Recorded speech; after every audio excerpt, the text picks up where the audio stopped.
The sky is still dark. The world is quiet except for a few distant hoots from owls. Inside a small, humble hut, a tired peasant stirs. His body aches from yesterday's labor. He pulls a thin, rough blanket closer. Outside, the air is cold, even in spring. The stone floor chills the feet. The wooden door creaks as it opens slowly. The day begins. As the first faint light begins to touch the horizon, the peasant slowly rises.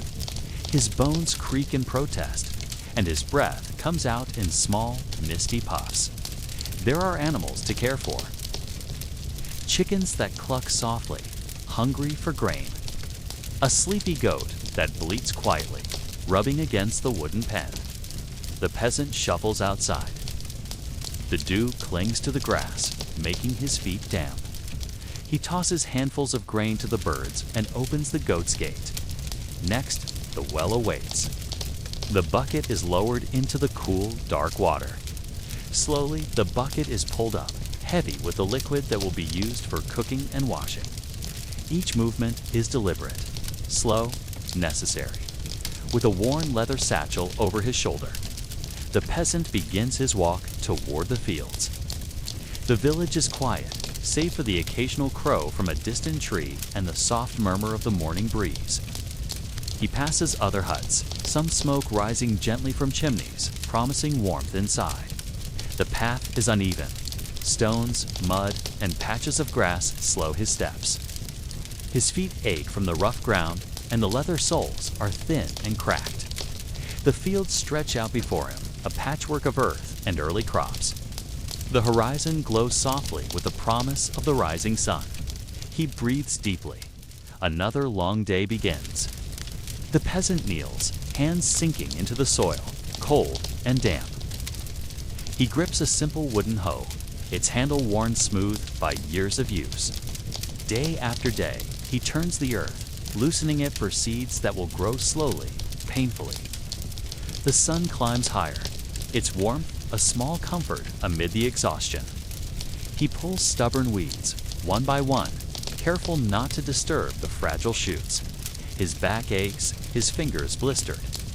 There is little rest, for the weeds grow fast and the field is large. He pauses to wipe sweat from his brow, tasting the dust on his lips. The work is endless, and it must be done. At last, the peasant leans against a stone wall, shoulders sagging. He unwraps a piece of hard, coarse bread from a cloth pouch. No butter, no honey, just bread, plain and simple. Beside it, a small bowl of warm porridge, thick and filling. He eats slowly, savoring the rare moment of rest. Around him, the fields shimmer in the midday heat, still and quiet. He listens to the buzzing of insects, the rustle of leaves, the occasional bird call, a brief pause in the toil. A moment to gather strength. After the brief meal, the peasant rises again, muscles stiff but determined. There are fences to mend wooden stakes that lean after the winter winds. With rough hands, he lifts heavy planks, nails them back in place. Each hammer strike rings slowly in the quiet afternoon. The animals need tending again. The goat's gate squeaks as it swings open. The chickens scatter with soft clucks. He watches them peck the earth, hoping for a good harvest, a few extra eggs. The sun begins its slow descent. Shadows lengthen across the fields, stretching like tired arms. With the day's labor done, the peasant shoulders his worn tools and heads back. The path home feels longer, now his feet heavier, steps slower. The village comes into view, smoke rising from chimneys in the growing dusk. Children's laughter drifts faintly from the square. He breathes in the cool evening air, savoring the smell of wood smoke and damp earth. The animals greet him with tired eyes. Home feels small, but safe. Back in the hut, the peasant stokes the small hearth fire. Flames flicker, casting dancing shadows on rough stone walls. He stirs a pot of thin stew-root vegetables, a bit of salted meat if lucky. While the stew simmers, he patches clothes, threading worn fabric with care. The soft sound of needle and thread blends with the crackling fire. His family gathers quietly, words few, smiles rare but warm.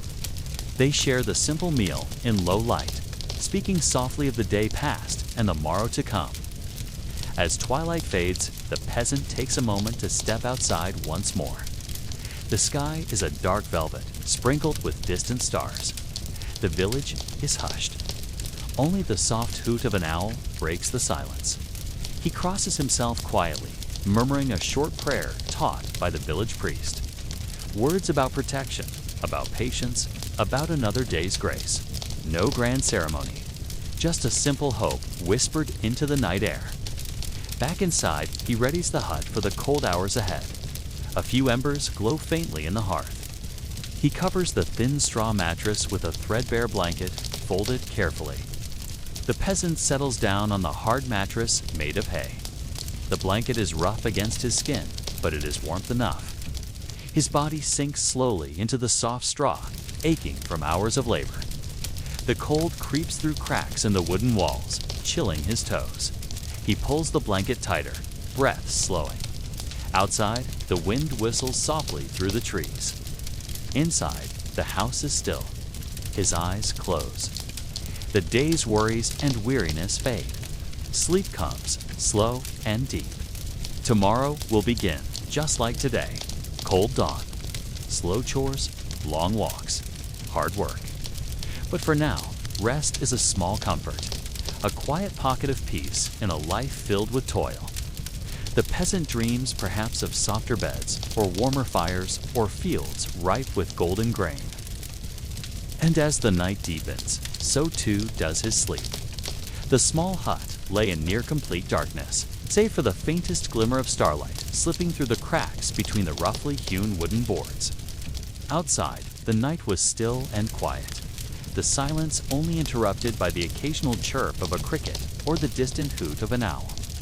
Inside, the peasant stirred. His body was stiff from yesterday's labor, every joint complaining softly. The rough woolen blanket wrapped around him was thin and worn, offering little warmth against the chill that seeped through the floorboards. He blinked slowly, his eyes adjusting to the dimness. The cold air clung to his skin, causing him to shiver slightly as he sat up on the hard wooden bench that served as his bed. There was no mattress, only a thin layer of straw beneath the coarse blanket, packed tightly to provide some cushion from the unforgiving planks. The peasant breathed deeply, the breath forming small clouds in the frosty air. His hands rubbed together, trying to coax warmth into his fingers. Outside, the first hints of dawn had yet to arrive, but the world was already beginning its slow, predictable turning. He knew the day ahead would be long and exhausting, just like every other. But there was no choice. Life required labor, and labor required waking. The peasant rose carefully, his joints protesting each movement. He pulled on his worn leather shoes, cracked and faded from years of wear. His clothes, patched and faded, hung loosely on his thin frame.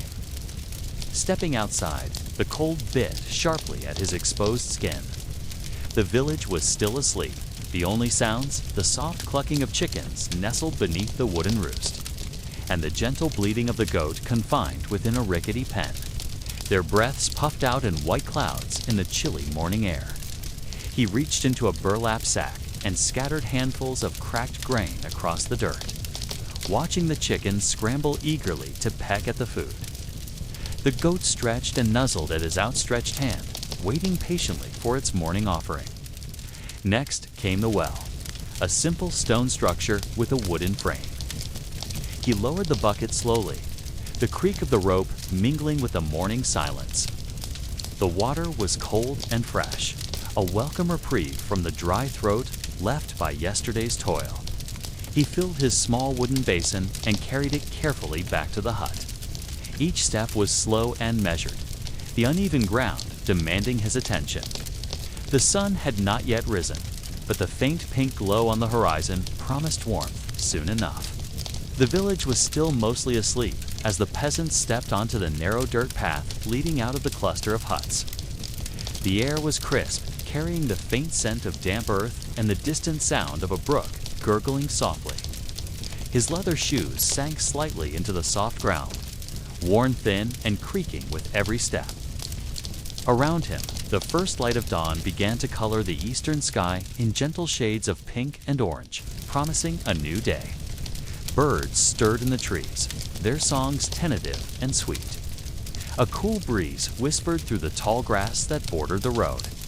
As he walked, the peasant's eyes scanned the fields stretching out before him, uneven patches of soil where the crops struggled to grow.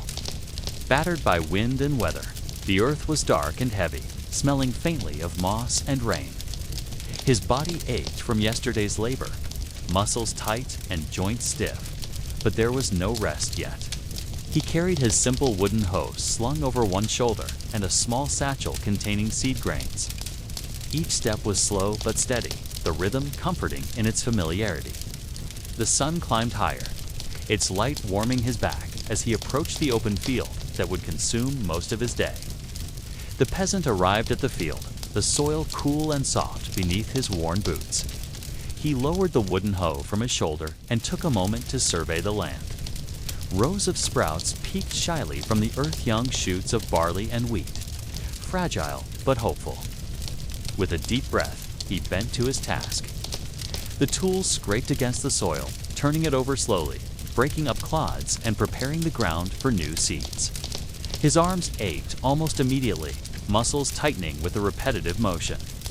Sweat began to bead on his forehead despite the chill in the air. Between the planting, he pulled weeds carefully, wary not to uproot the tender crops. Each stubborn root pulled from the earth felt like a small victory against the relentless spread of unwanted plants. His fingers grew raw and sore from the effort. The sun climbed steadily higher, casting a warm light that promised relief from the morning's cold. But there was no time to pause for long. The fields were vast, and the work never truly ended. After hours bent over the earth, the peasant finally allowed himself a moment of respite.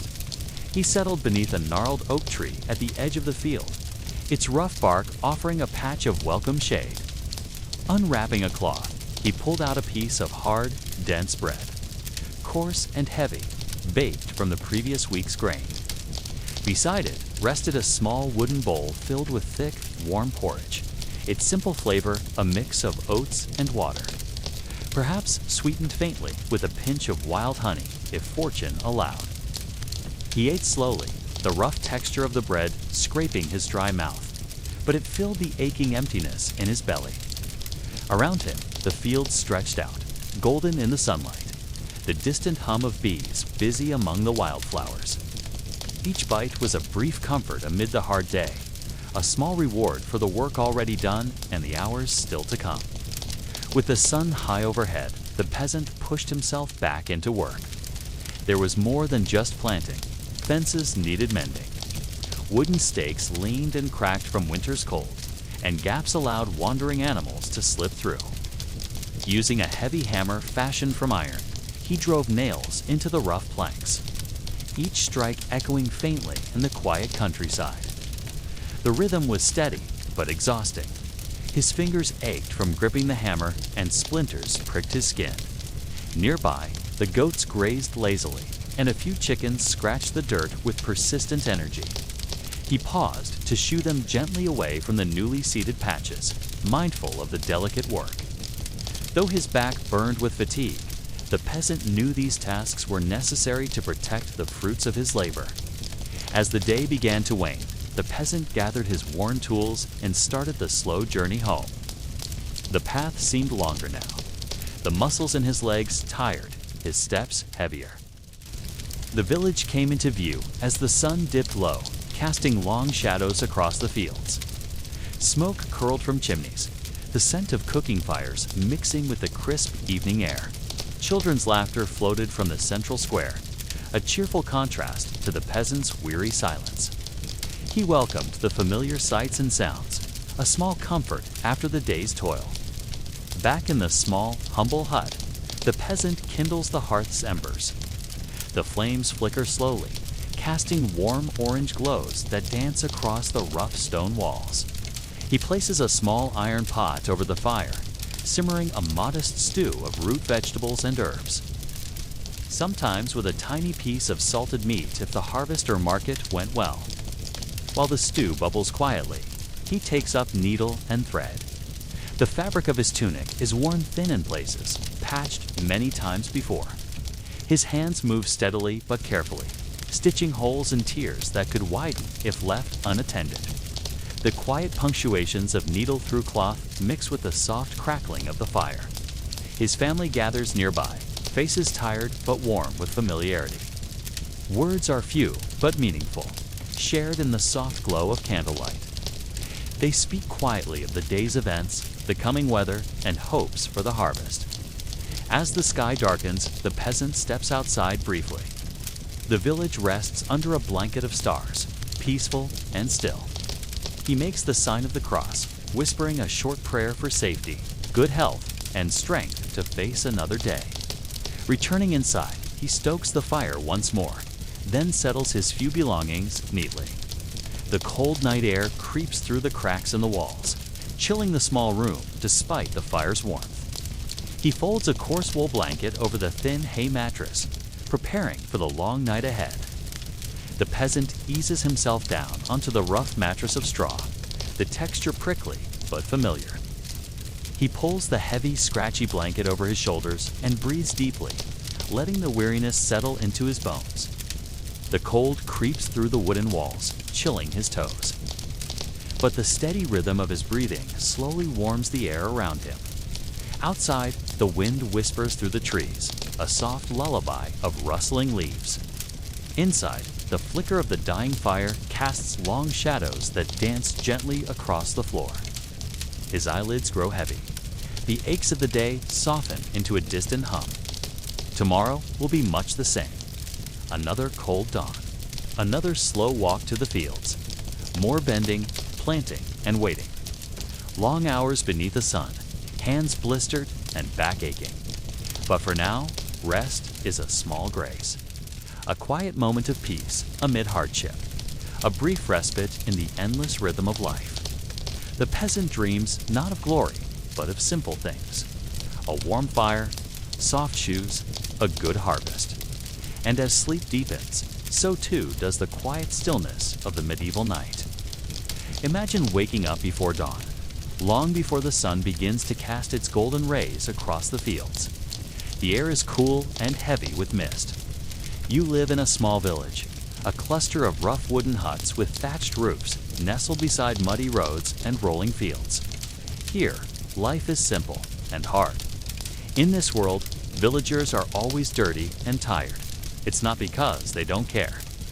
It's because every day is filled with hard labor, scarce water, and a struggle against dust. Mud and grime that seem to stick to their very skin. Tonight, we'll wander through the dusty lanes, peek inside their humble homes, and listen to their slow, weary footsteps. We'll discover why medieval villagers could never quite wash away the dirt or the tiredness that clung to them like a second skin. The village roads are not paved. They're tracks of dry dirt that turn to thick, sucking mud when it rains. Each step kicks up dust, settling on clothes and skin. In dry weather, the dust hangs in the air like a fine mist, coating everything in a thin layer of grime. Animals roam freely. Cows, pigs, chickens, all track mud, droppings, and dust everywhere. Their hooves and feet disturb the earth, leaving the village lanes sticky and smelly. Inside, the hearth is central, a fire that burns day and night. It warms the home, but fills it with smoke and soot that settles on walls, ceilings, and the faces of those inside. The villagers' work digging, planting, hauling firewood only adds to the dust and dirt that clings to their bodies. Washing was a rare event, and the water often scarce. So the dirt stays settled deep into their hair, hands, and clothes. Water in a medieval village was precious. There were no taps in every home, no running water. Instead, villagers walked to a well or a nearby stream to fetch what they needed. The well was a stone circle with a wooden beam and a rope hand bucket system. Lowering the bucket took effort, especially when the water level was low. The water was cold, often murky and not always clean. It might carry bits of leaves, mud, or worse. Washing the body was a rare luxury. A bath was often a wooden tub heated over the fire, filled with water that had to be carried and preserved carefully. Most people washed their faces and hands, but a full bath was infrequent once a week or less. Clothes were washed in the stream or river, but soap was scarce and expensive. Villagers scrubbed garments on rocks, using rough fabric to beat the dirt out.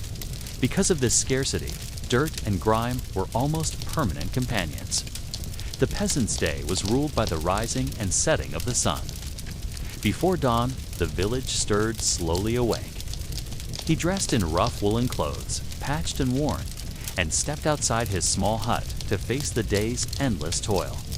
The fields were vast stretches of earth, often hard and unforgiving. Plowing was done with a simple wooden plow pulled by oxen or horses, slow and heavy work that required patience and strength. Sometimes, when no animals were available, the peasant used hand tools like hoes and spades to till the soil himself. Each furrow turned was a small victory against the stubborn earth. Planting seed was delicate work, scattering grains carefully by hand. Weeds grew quickly and had to be pulled or uprooted, one by one, lest they choke the crops. The sun beat down relentlessly in summer. In colder months, the work was chilled by biting winds and rain. Alongside the fields, the peasant cared for animals, feeding chickens, goats, pigs, and cattle. Each creature needed attention daily, from fresh water to feed to sheltering from storms. Their droppings littered the yard, adding another layer of dirt to the already grimy village. Inside the home, tasks awaited as well. Chopping wood, repairing fences, gathering herbs, and cooking simple meals over the smoky hearth. There was no rest from work, only short pauses to catch breath and eat. Every bone ached, every muscle protested. The peasant's body was a tool, worn and weary, shaped by endless, repetitive labor. The clothes of a medieval peasant were simple, practical, and far from luxurious. Mostly made from coarse wool or rough linen, they were thick and heavy, designed to last through years of wear and tear. Colors were muted earth tones, browns, grays, dull greens, from natural dyes that faded quickly in sun and rain. Shirts and tunics hung loosely, often patched repeatedly. Trousers or simple leggings covered the legs, and sturdy leather shoes protected the feet, though many peasants went barefoot during warm months, because fabrics were hard to clean.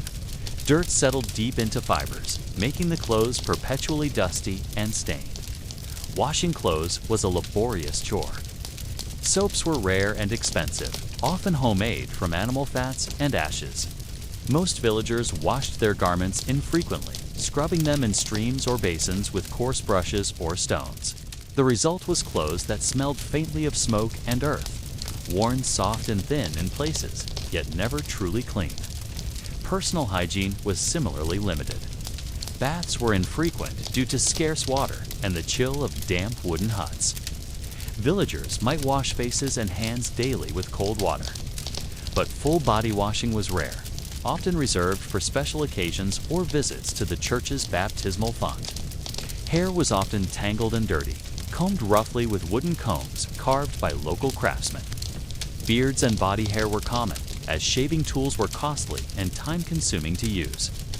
Together, these conditions meant peasants lived in a state of constant, mild grime, not out of neglect, but from the hard realities of medieval life. Medieval village homes were small, cramped, and simple, built mostly from wood and wattle and daub, a mixture of mud, straw, and clay. Their walls were thin and drafty. Roofs were thatched with straw or reeds, which kept out rain, but let in drafts and the occasional bird or insect. Inside, there was usually one room serving as kitchen, living space, and sleeping quarters all at once. A low wooden table stood near the hearth, surrounded by rough benches or stools. The floor was packed earth, sometimes strewn with straw or rushes to soften the dirt and absorb moisture. The air inside was heavy with smoke from the open hearth fire. Without chimneys, the smoke curled upward and escaped through cracks in the roof or small holes in the walls. This made the air thick and bitter, coating skin and lungs alike. Outside, the village lanes were narrow and crowded. Animals wandered freely, pigs rooting in the mud, chickens clucking and scratching, goats nibbling on whatever greenery they could find. The mingling smells of smoke, animal waste, damp earth, and rotting vegetation hung heavily in the air.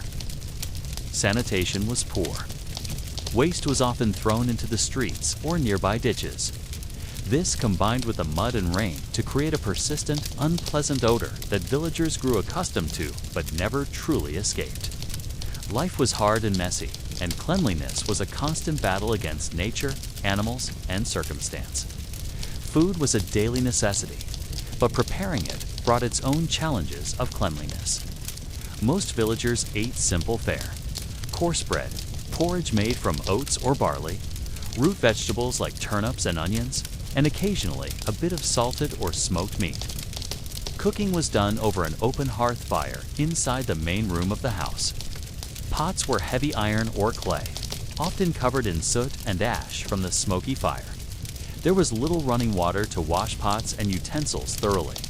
A quick rinse in cold water from the well or stream was typical. Utensils were basic: wooden spoons, knives with wooden handles, and bowls carved from wood or made of coarse pottery. Many of these were cracked, chipped, and stained from repeated use. Food storage was limited. Grain was kept in sacks or wooden bins, often vulnerable to pests like mice and weevils. Meat was salted, smoked, or dried to last longer, but was a rare luxury. Cross-contamination was common, as the same surfaces might be used for preparing meat, vegetables, and bread without thorough cleaning. Flies and other insects were a constant nuisance, buzzing around food and cooking areas. Despite these challenges, the villagers managed to feed their families every day. Cleanliness in the kitchen was a difficult goal, constrained by scarce resources and the demands of daily survival. In medieval villages, dealing with waste was one of the hardest and most unpleasant tasks. There were no modern sewage systems, no flush toilets, and very limited ways to dispose of garbage safely. Most people used simple latrines holes dug near homes or in shared areas. These pits often overflowed or attracted flies and rodents, creating a constant source of disease and foul smells. Sometimes, waste was simply thrown into the streets or nearby ditches, mixing with mud and rainwater to form thick, smelly sludge. Animal waste added to the problem. Pigs, cows, goats, and chickens roamed freely, leaving droppings on paths and in yards. Cleaning up after them was a daily chore, but never fully eliminated the smell or mess. Villagers burned some trash, like scrap wood or spoiled food, but this was not always possible or practical. Much waste simply accumulated in piles or was dumped outside the village boundaries. The poor sanitation contributed to the spread of illness, especially in times of plague or bad harvests. Yet despite these harsh conditions, life went on. People adapted, enduring the smells, the flies, and the grime as part of their daily reality. Living in a medieval village was hard on the body and spirit. Days were long, often stretching from dawn until well after sunset, with little rest in between. The physical toll of constant labor-tilling fields, tending animals, repairing homes left peasants exhausted and aching. Nutrition was simple and often insufficient. Meals of coarse bread, porridge, and seasonal vegetables provided basic energy, but lacked many vitamins and nutrients. Meat was rare, usually reserved for special occasions or the wealthier. Frequent illnesses were common. Poor sanitation, contaminated water, and cramped living conditions spread infections easily. Diseases like dysentery, typhoid, and respiratory infections claimed many lives, especially among children and the elderly. Fatigue was constant. Peasants woke early, worked hard, and went to bed on hard straw mattresses, their bodies sore and their minds weary. Sleep was often interrupted by cold, hunger, or the noises of village life. Despite the hardships, villagers carried on, bound by community, faith, and the unyielding cycle of seasons and survival. The passing of seasons marked the rhythm of medieval village life, each bringing its own challenges to cleanliness and comfort. Spring and summer offered longer days and warmer weather, but also mud and dust. After winter's thaw, the roads turned to thick, sticky mud that clung to boots and clothing. Villagers tracked mud into their homes, where it dried into gritty dust. The sun baked the earth in summer, sending clouds of fine dust swirling through the air, settling on everything. Insects became more numerous with warmth. Flies buzzed incessantly around food and animals, landing on skin and clothing alike. Sweat and grime built up under heavy woolen clothes, making discomfort a constant companion. Autumn brought cooler air and rain, soaking the ground and making daily chores wetter and messier. Leaves and rotting vegetation added to the smells that filled the village lanes. Winter was cold and harsh. Frozen ground cracked beneath weary feet, and snow sometimes buried the village under thick white blankets. Water sources froze, making washing even harder. Fires inside huts crackled and smoked, filling homes with soot and ash. Throughout all the seasons, cleanliness was a constant struggle and ongoing battle against weather, dirt, and the limits of medieval life. In medieval villages, ideas about cleanliness were very different from what we know today. Dirt was often accepted as a natural part of life's unavoidable companion in a world without modern comforts. Cleanliness was linked not only to health, but also to moral and spiritual ideas. The church taught that caring for the soul mattered more than the body. Washing the body was encouraged during certain religious festivals or before attending church. But everyday bathing was not common. Some believed that too much washing could weaken the body or open it to illness. Clothing was a symbol too. Worn, patched clothes showed a hardworking life and was a mark of one's humble status. Rich people had finer clothes, but even they faced challenges staying clean. Dirt and grime were often seen as signs of honest labor, evidence of a day spent working the land or caring for animals. Villagers did not generally shame each other for being dirty. It was simply life.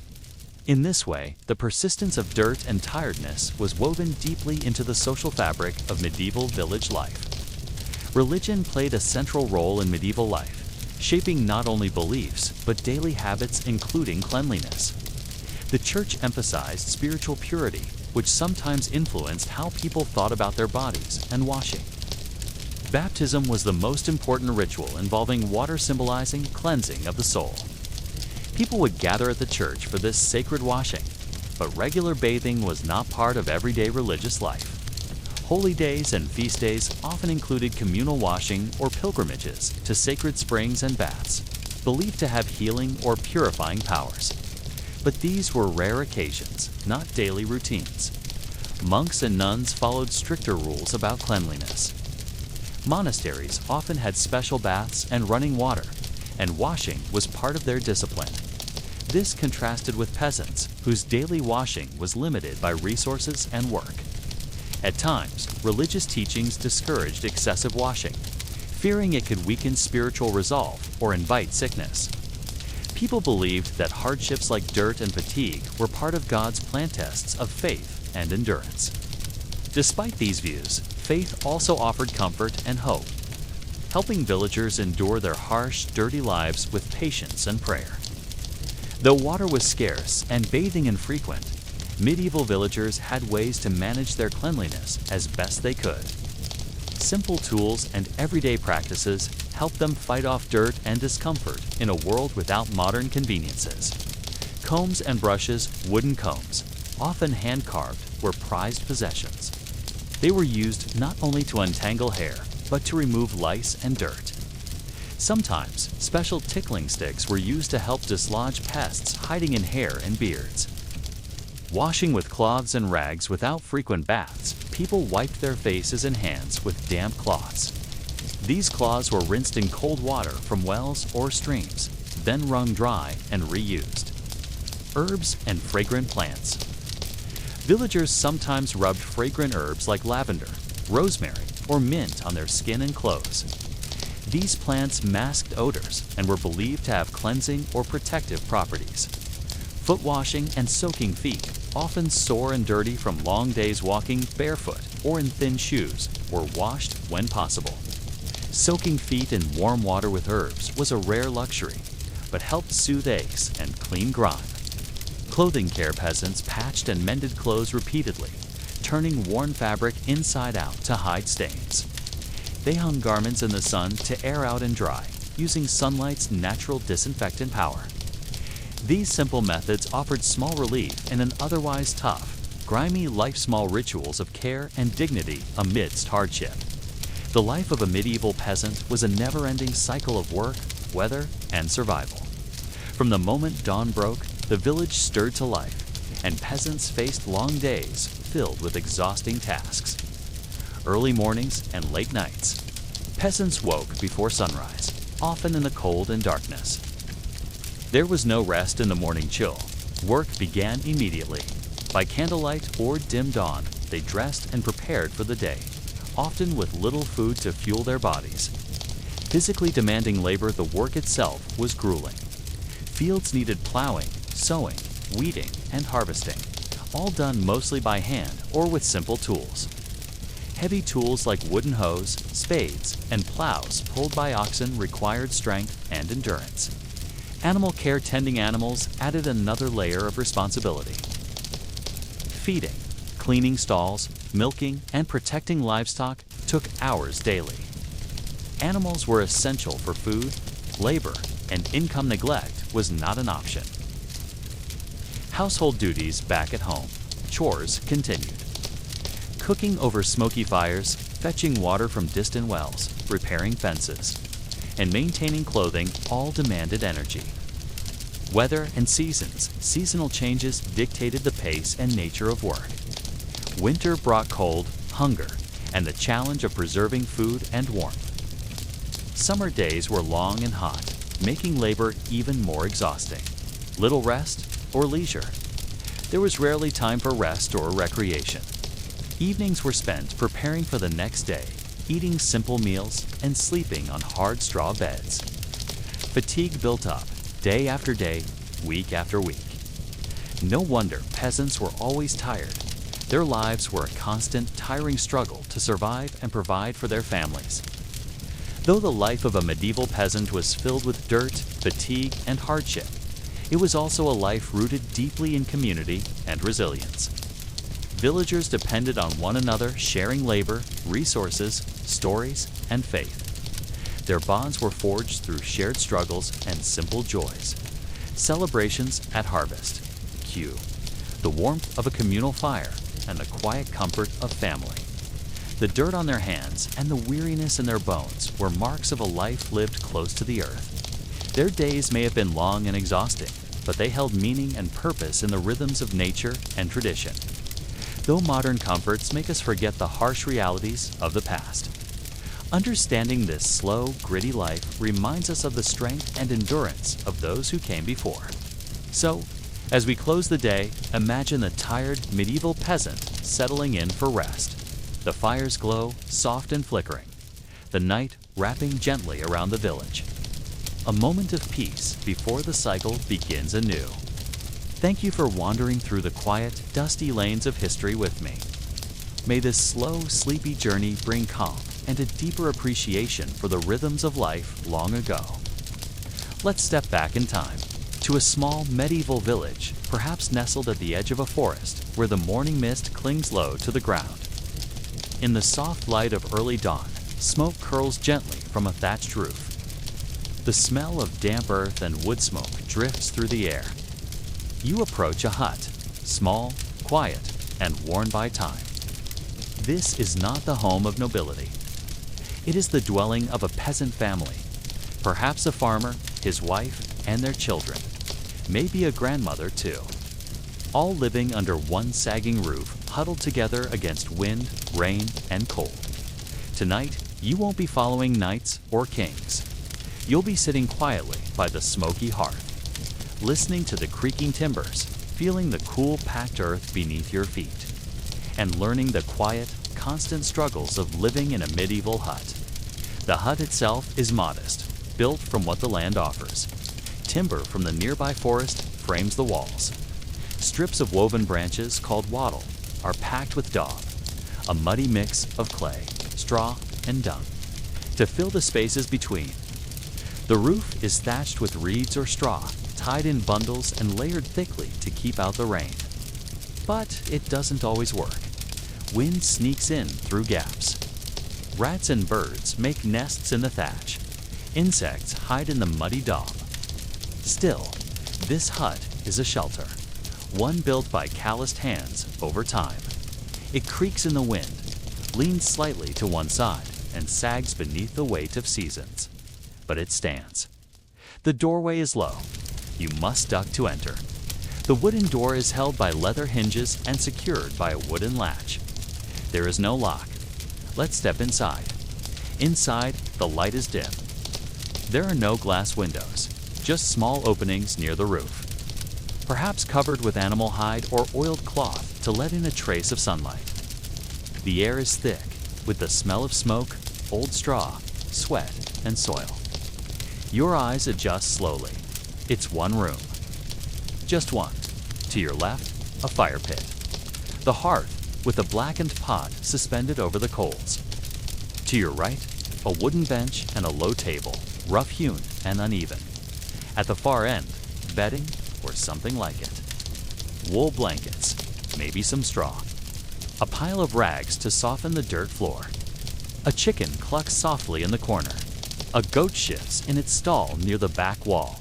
Yes, animals live inside too. This is the whole world for one medieval family. One dark, smoky, crowded room. This single room is everything. It is kitchen, bedroom, workshop, nursery, and shelter from the world. There are no walls to separate one activity from another. No privacy. Just corners, some warmer, some darker, some dry, some always damp. Each member of the family knows their place, not by signs or dividers, but by habit. Mother kneels near the fire, stoking coals with a bent iron rod. Father tends his tools near the door, sharpening a wooden plow blade or mending a cracked yoke. Children huddle near the side wall, weaving twine, shelling peas, or simply watching the firelight flicker. Sometimes the grandmother hums a song no one else remembers the words to. Sometimes the baby fusses, and everyone pauses to hush it. Sometimes it is simply quiet only, the crackling fire, and the faint whimper of wind outside. There's no insulation. The noise of the village creeps in the rooster crowing, the neighbor's footsteps, the goat bleating next door. But inside, the hut is a world unto itself. Small, warmish, and always in motion. It's not peaceful, exactly, but it's home. Let's look closer at the bones of the hut. The floor is not made of wood or stone. 'Tis packed earth, flattened over years by feet, bare and booted. Child and adult, human and animal alike. Straw is scattered across it to soak up spills, cushion footsteps, and provide something dry to kneel on. It smells faintly of mold and dung. It is swept occasionally with a bundle of sticks bound together. A broom of sorts. The walls are rough lumpy with dried daub, cracked in places. In the winter, these cracks are stuffed with more straw, cloth scraps, or whatever's at hand to block the wind. The thatched roof droops in the middle. In heavy rain, it leaks, drip, drip, drip into wooden buckets or old pots placed precisely where the water finds its way in. There is no ceiling. The roof beams are visible above, blackened from years of smoke curling up from the hearth. You can see where spiders have made their homes, threads dancing in the faint light like tiny ghosts. And yet, these bones hold. They've held through storms, through winters, through births and deaths. This hut, worn and tired, endures. At the very center of the hut is the hearth. It is not simply a fire. It is the heart of the home. Warm, unpredictable, always hungry. Made of stone or clay, the fire pit sits directly on the packed earth, surrounded by blackened rocks and ash. There is no chimney. The smoke rises slowly, into the air above and finding its way out through the thatched roof or the small, high openings in the walls. Much of it lingers. The air is never quite clear. Your eyes sting a little, but you grow used to it. The fire is rarely allowed to die. Even through the night, it is fed with splinters, sticks, or peat. Coals are buried under ash to keep them warm until morning. It is here that meals are prepared, such as they are. A pot of thin barley stew, a crust of bread reheated on a stone, a leek or onion dropped into boiling water, bubbling quietly while the family waits. The hearth also provides the only real light once the sun fades. Its orange flicker glows across the walls, casting long, restless shadows. People gather around it, not just for warmth, but for comfort. It's where stories are told, where prayers are whispered, where children fall asleep. The hearth is smoky, yes, but it is the only source of warmth in a cold, wide world. The medieval hut lives mostly in shadows. There is little light inside, even on the brightest days. The tiny windows, if you could call them, that are no more than small openings cut into the thick daub walls near the top of the structure. There is no glass. Perhaps a thin layer of animal horn, scraped and flattened, covers them. More often, they are just open holes, maybe covered in oiled cloth during the rain. The daylight that slips through is weak, filtered, and dusty. It lands in slow patches across the straw-strewn floor, just enough to see by, but never enough to brighten the space. At night, the hut settles into deeper darkness. If there is a candle, it is made of tallow. Animal fat, solid and pale. It burns with a low, flickering flame and a scent that is unpleasant. But it gives light. A small circle of golden glow, barely enough to see your hands in front of your face. For special night sword tasks, that can-tea Waitrose lights are used. Reeds soaked in fat and lit on one end. They burn quickly, unevenly. They smoke, hiss, and sometimes sputter out just when you need them most. The fire, ever loyal, offers a steadier glow. But it doesn't reach every corner of the room. Shadows pool in the corners, unmoving. Darkness, for the medieval peasant, is a daily companion. It is accepted. It is part of life.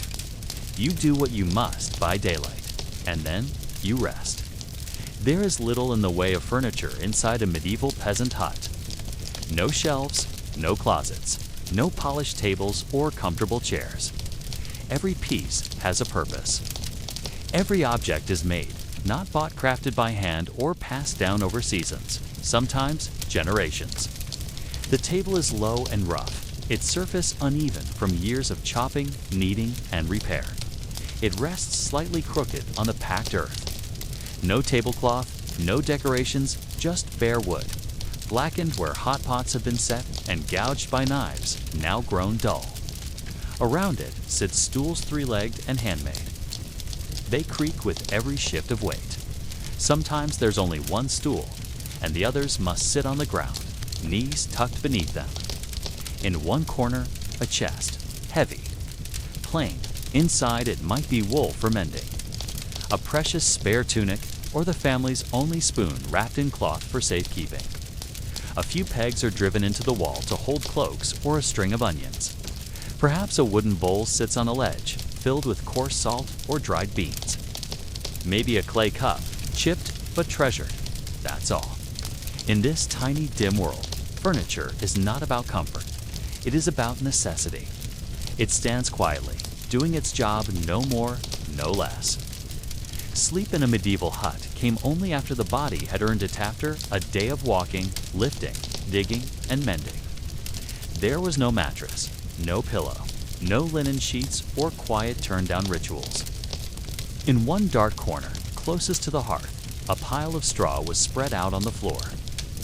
Sometimes, the straw was laid over an old sack or thin layer of cloth. Often, it was bare. It crunched and rustled with every movement. A wool blanket trough and scratchy might be draped over the top. If the family had more than one, it was shared. Wool holds warmth even when the air bites at the skin. There were no bedrooms. The whole family slept in the same room. Parents, children, sometimes grandparents. all curled into the same soft heap for warmth. On cold nights, the fire might still smolder quietly. The coals cast a dull red glow across the faces of sleepers. You could hear breathing, a cough, a murmur from a dream. Mice sometimes scurried nearby, or a chicken flapped once in its sleep. But mostly, it was still. Sleep came easily in such fatigue. When your muscles ached and your feet throbbed, when the dark wrapped itself around the hut like a blanket, you surrendered. There were no alarms. Only the light of day would tell you to rise and begin again. Inside the dim, smoky hut, food was prepared with whatever was on hand, whatever the earth, the season, or the animals could spare. There was no pantry, no icebox.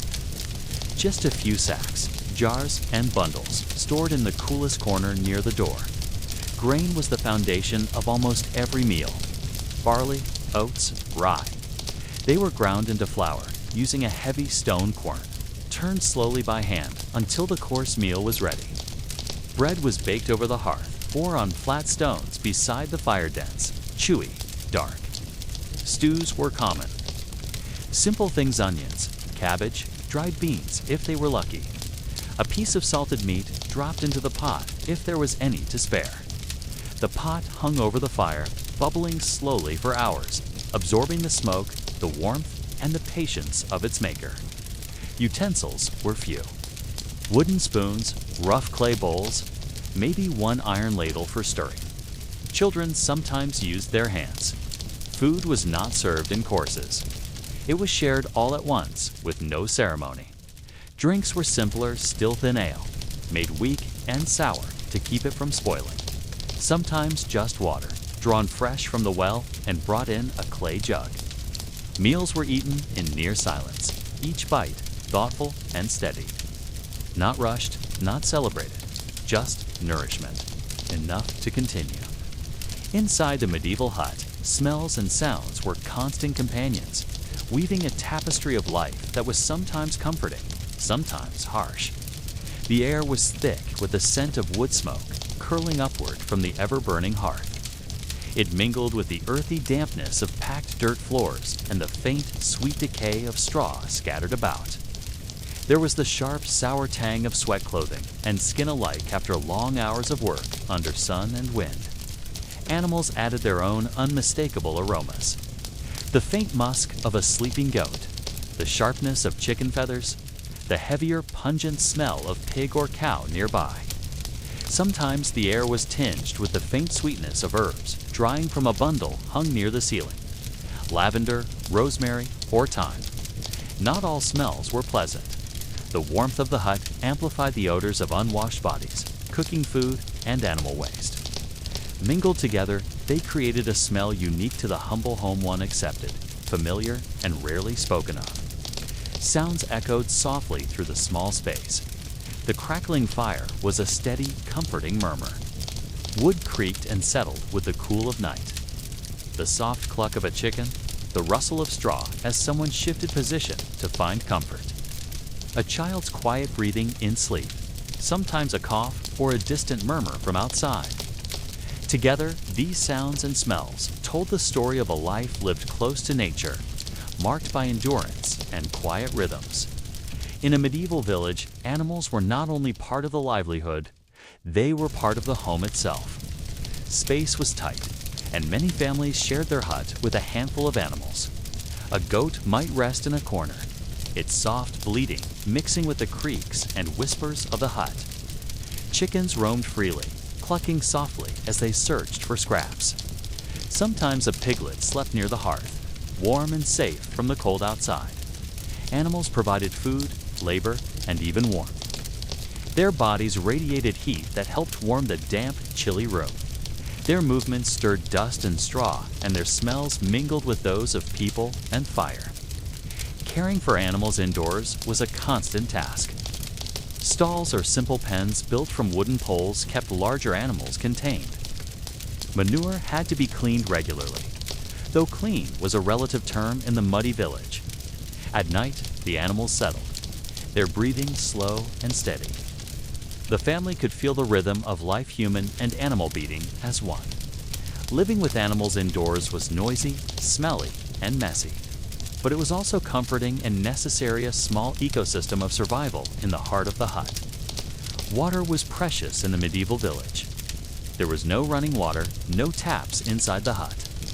Instead, water had to be fetched from the village well or a nearby stream. Carrying heavy wooden buckets was hard work, and so water was used sparingly. Washing the body was a rare event. A full bath might happen only once a week, or less, if at all. A large wooden tub would be filled with water heated over the fire, but the water cooled quickly in the cold hut. Sometimes, family members took turns soaking feet or washing hands and faces with a damp cloth. Soap was uncommon and costly. When available, it was made from animal fat and ashes. Villagers often used herbs or sand to scrub away dirt. Clothes were washed in the stream or in the little water carried back to the hut. Washing was a tiring chore, and drying clothes could take days, depending on the weather. Because water was limited and bathing infrequent, people lived with a certain amount of dirt and grime. This was accepted as normal, part of life. Despite the challenges, the peasant family did their best to stay as clean as possible, balancing survival with hygiene in a tough world. Each day in the medieval hut followed a steady, predictable rhythm, shaped by the seasons, the weather, and the needs of the family. From dawn's first light to dusk's fading glow, every moment was filled with small tasks that kept the household alive and moving forward. The morning began early. Even before the sun peeked over the horizon, someone, usually the father or eldest son, would rise, wrap a coarse cloak around their shoulders, and step outside to tend the animals. Feeding chickens, letting goats out to graze, and checking on the pigs were important chores, done while the air was still cool and fresh. Back inside, the mother might start a fire or check the pot simmering over the embers. Preparing simple meals of porridge or thin bread dough demanded attention and patience. Children were kept busy with tasks suited to their age. Shelling peas, spinning wool, mending clothes, or gathering kindling from nearby woods were typical duties. Their small hands moved quickly, learning the rhythm of work early. Throughout the day, the family rotated through chores, preparing tools, weaving baskets, collecting water, sweeping the dirt floor, and tending a small patch of garden were woven into the fabric of daily life. Rest was brief and rare.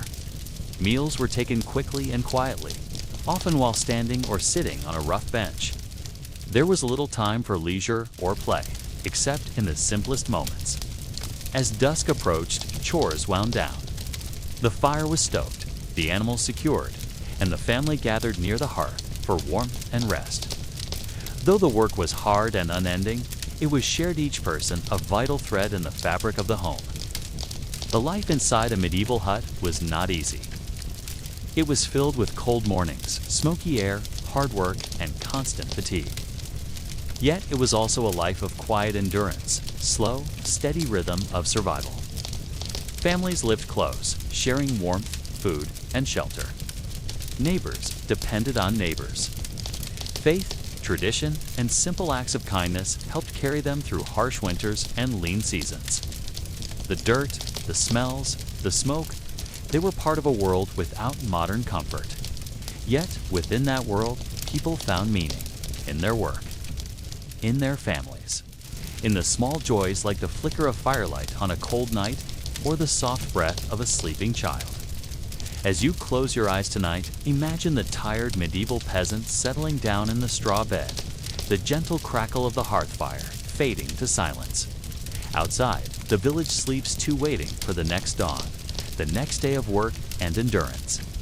Thank you for sharing this quiet journey into the past. May it bring you calm, rest, and a deepened sense of connection across the centuries. As the fire's glow softens and the night deepens, the household settles into silence.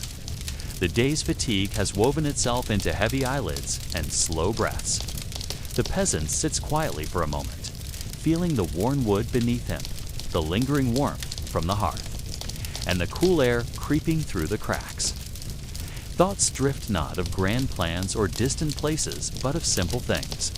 The coming harvest, the weather forecast whispered by the wind, the hope that the children stay healthy.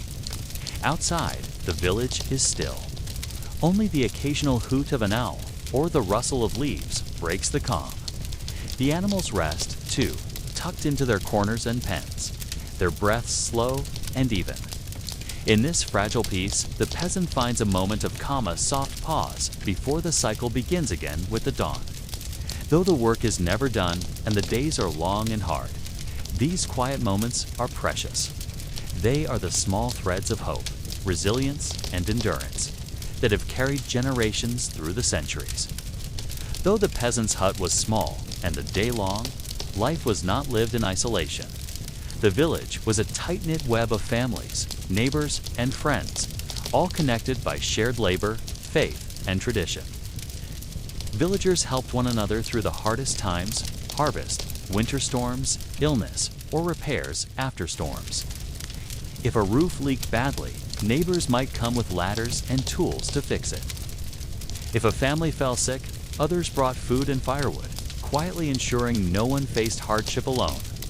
The village church was a gathering place, not just for worship, but for sharing news, gossip, and comfort. Festivals and holy days broke the monotony, offering moments of joy and rest from work. Even simple visits, walking from hut to hut, strengthened bonds and eased loneliness. In a world where every day was a struggle, community was a lifeline. The shared smiles, stories, and small acts of kindness carried as much weight as the physical labor. Though the peasant was tired, he was not alone.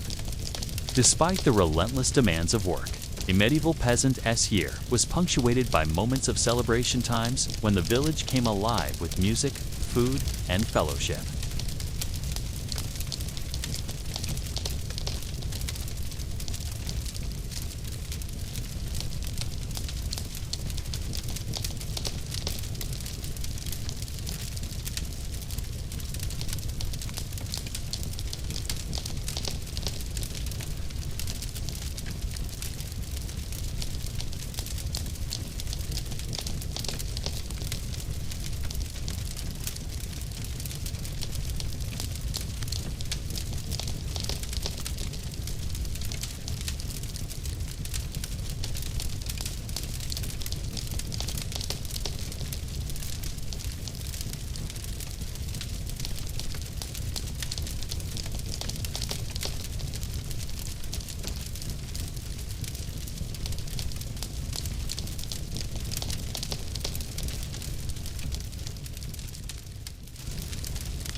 The thatched roof offered some shade, but inside the hut, the air grew heavy and thick with smoke and sweat. Windows might be covered with damp cloth to keep flies out, and the family drank thin ale or cool water when it was available. Insects buzzed relentlessly, and sleeping was often restless. Autumn brought a chill and the first hard frosts. Inside, the hearth fire burned brighter and longer.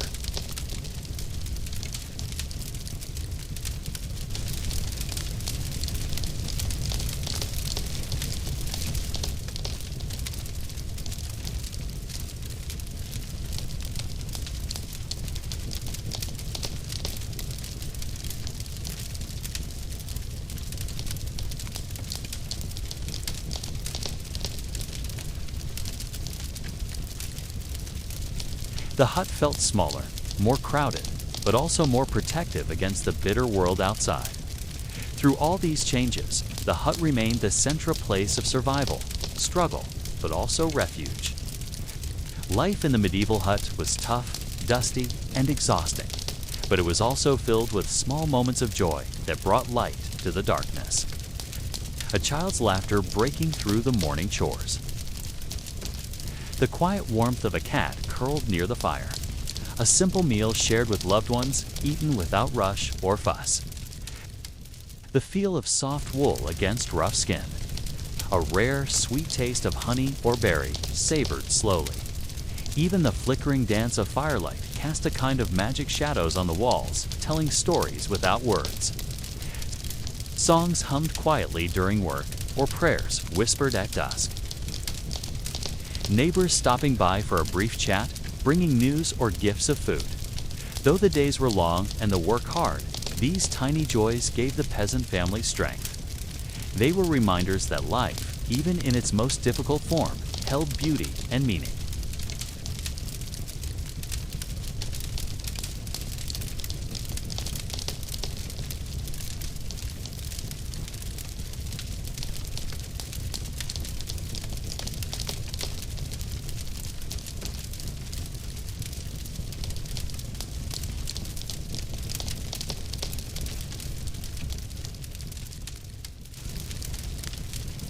Though life was filled with hardship, cold, hunger, smoke, and endless labor was also filled with endurance, quiet strength, and the bonds of family and community. Each day was a small victory, each night a needed pause.